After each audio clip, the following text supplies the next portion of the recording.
Hey everybody, it's me, Calvin Minson, and welcome to the ending of my big ranking of every single movie I've seen that's released in the year 2024. We have made it.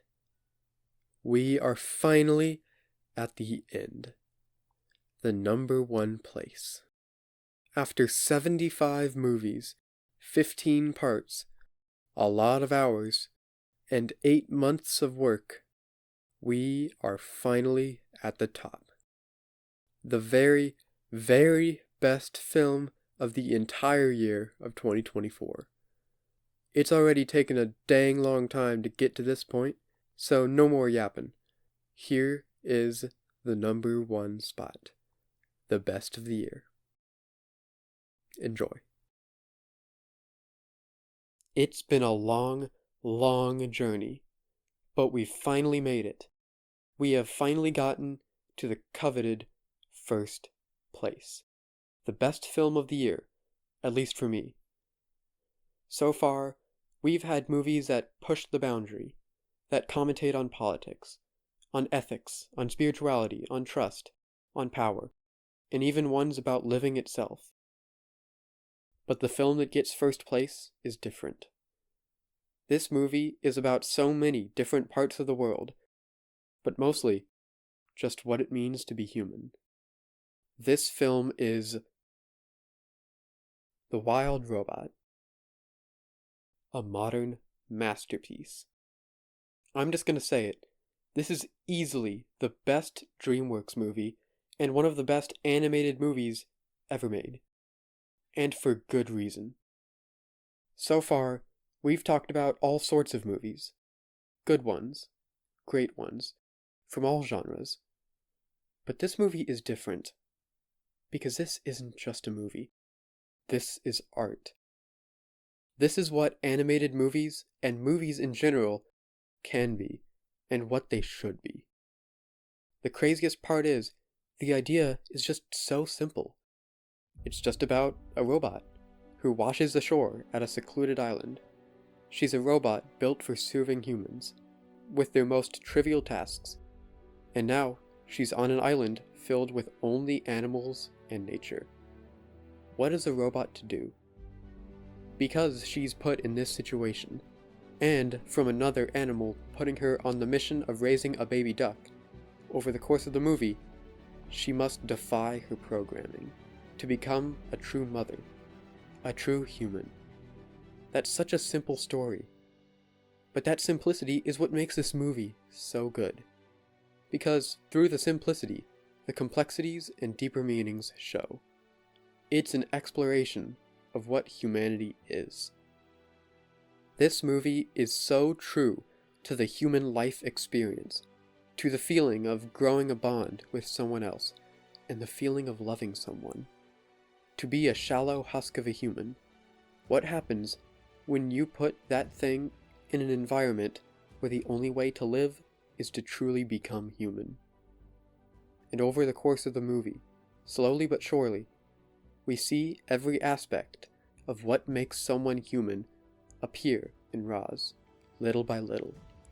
This movie is so good at dissecting humanity, because all the characters in it all lack some part of true humanity. All the animals are in a cycle of death, the laws of nature, eat or be eaten, always ready to kill one another. And Roz, the robot, has the costume of a human on, the shell of a person, but engineered to be that way.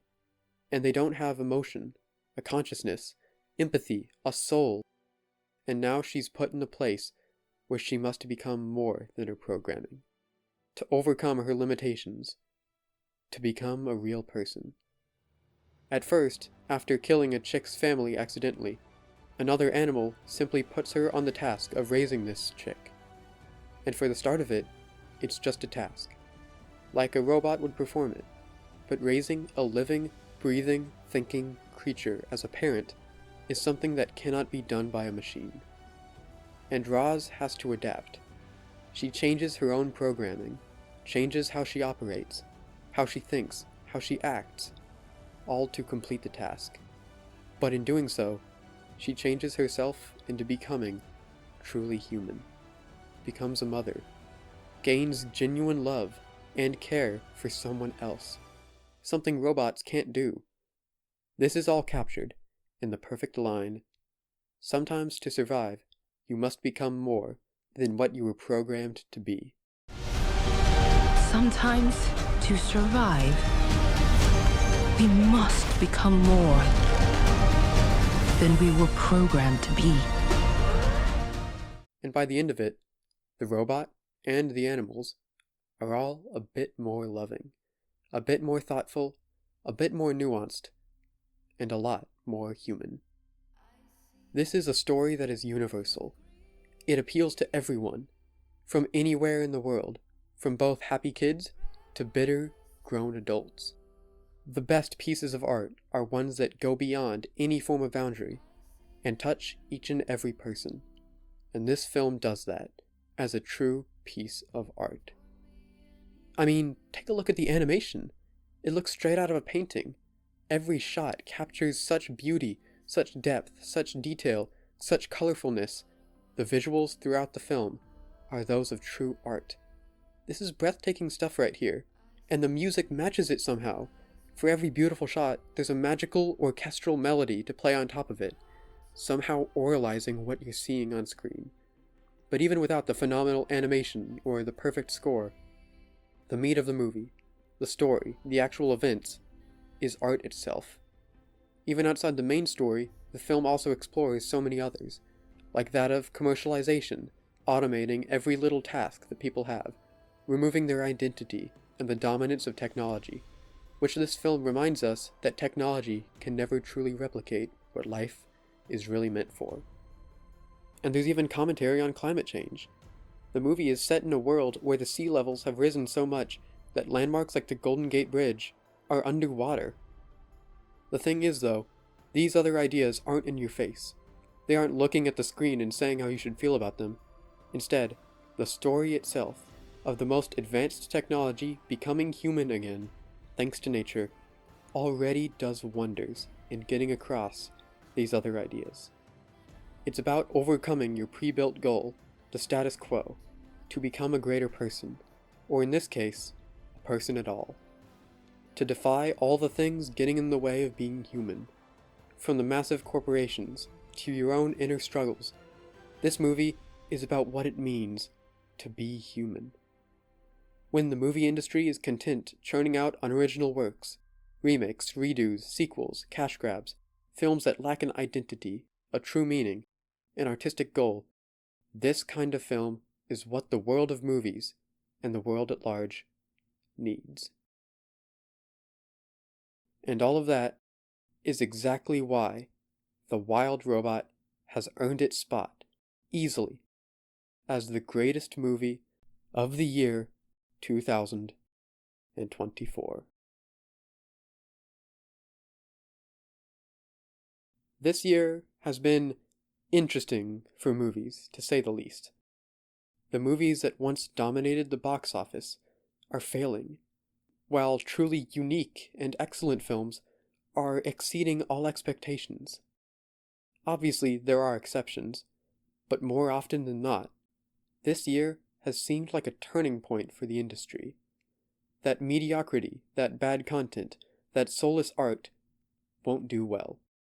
Americans are now more hungry for media that is fun, but also says something. Something you can learn from, something to think about. Time is precious, and people are realizing that now more than ever. So this year, the movies that have done the very best, excluding Despicable Me 4, they are movies that push their genres forward, that revolutionize the basic template for movies like them, that reinvent classic stories, or just create new ones. They are movies that are simply good. And the fact that most of the biggest movies this year are genuinely good, I think says something about the industry, and the direction movies are heading in. And if this year is anything to go by, the future of movies looks bright. Because the films of this year are so truly powerful. So I thought, why not wrap this whole thing up with some clips of the best quotes of the year? You said 1 to 2 years, and it has been 2. You said 4 to 6 months, and it has been 6. Until months, to days, to hours,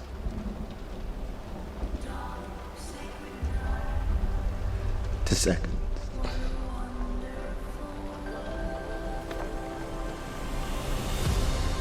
But not now. They're all up there, living. We're stuck here in this. That's no life, bro. I will not accept a life I do not deserve. Hey, whoever you think I am, you got the wrong guy. You were always the wrong guy. We choose every day who we want to be, with big decisions and little ones, and every one of them matters. A light shines, even though the star is gone. Yeah, it does. Sometimes, to survive, we must become more than we were programmed to be.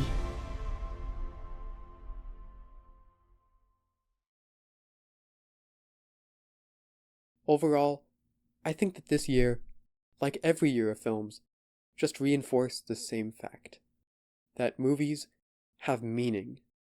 The movies this year showed how to view yourself, to stand by your morals, to fight the establishment, to push past trauma, to redeem yourself, viewing religion, to empower your creativity, to turn revenge into love, caring for one another, to live each day to the fullest, to view life, perceive life, and live life. That's what movies do. What the year lacked in big blockbusters, it made up for with films that will stand on their own as classics for the future, and shall stand the test of time, showing how no matter how bad the world is, no matter the corporate greed, no matter the profit, no matter the limits, no matter the hardships that get in the way, creativity shall always blossom.